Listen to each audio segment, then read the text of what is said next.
Title: Left for Dead, Rescued by Humanity. 1 Exile and Abandonment. The planet Dreeken 4 is a wasteland, known for its harsh environment and the ruthless scavengers who prey on the weak. It is here that Vareshkai, a female warrior of the Kareen, is abandoned by her family and clan. The Kareen are a proud, warlike species that values strength above all else. A severe injury during battle, one that left her with a crippled leg, marked her as useless in their eyes. Rather than wasting resources on a broken warrior, her family exiled her, leaving her as easy prey for the planet's predators. As she watches her clan's ship disappear into the sky, she refuses to cry. Kareen do not weep, but the bitter sting of betrayal burns deep within her. She was once a great warrior, a respected huntress. Now, she is nothing more than prey. Night falls, and the first threats arrive. The sky darkens with the circling silhouettes of the Nyx vultures, massive carrion birds with razor-sharp beaks. They know weakness when they see it.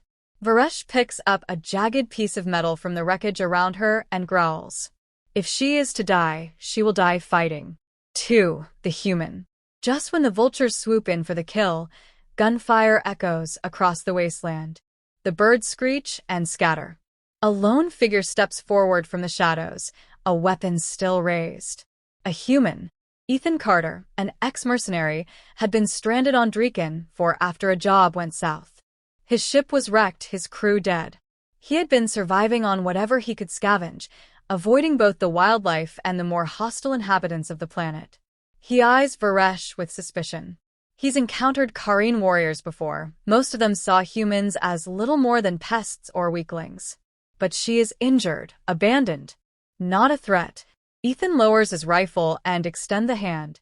You look like you could use some help. Varesh stares at him, then at his outstretched hand. Among the Kareen, no one offers help unless there is something to be gained. Is this human a fool? Or does he not see her as a threat? Pride tells her to reject him. Survival tells her otherwise. She takes his hand. 3. Survival and understanding.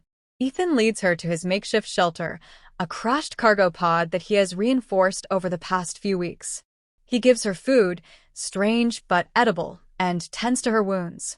The care he shows is alien to her. Among her people, the wounded are left to fend for themselves. Strength is the only currency that matters. Why? She asks him after a few days. Why what? Why did you save me? Ethan smirks. Because leaving you out there would have been a damn waste. She doesn't understand at first. She was abandoned because she was useless. What waste was there in letting her die? But as the days pass, she realizes something. Humans don't abandon their own the way the Kareen do. Even their wounded, even their weakest, they fight for them. In the following weeks, Varesh begins to regain her strength, though her leg will never fully heal. Ethan teaches her to shoot human weapons. If you can't run, you damn well better be able to shoot. In return, she teaches him Kareen combat techniques, modified for his lesser strength but greater endurance. They become partners in survival, an unlikely alliance forged in the fires of hardship. 4. The hunters come. One night, as they sit around a small fire, Varesh hears a distant roar, not from an animal, but from a ship. Her people.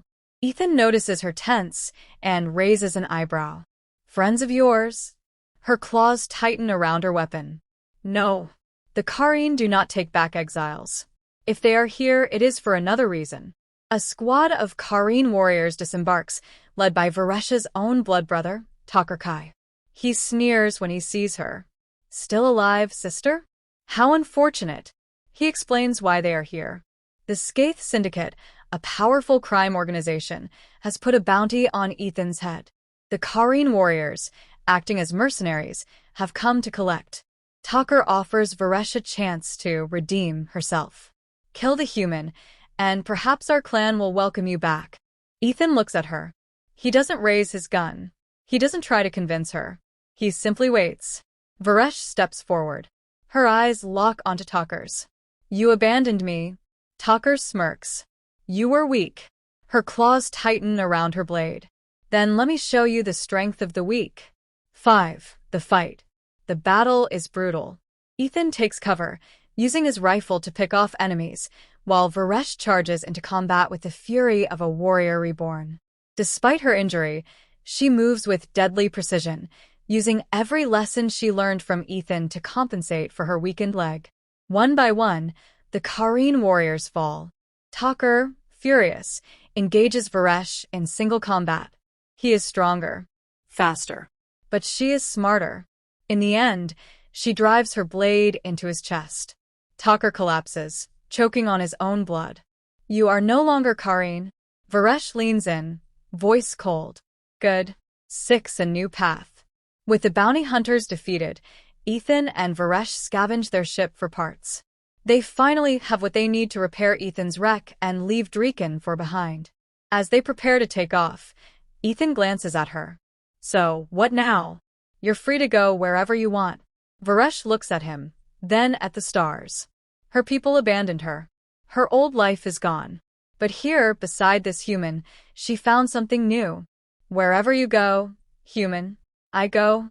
Ethan smirks and powers up the ship. Then let's get the hell out of here.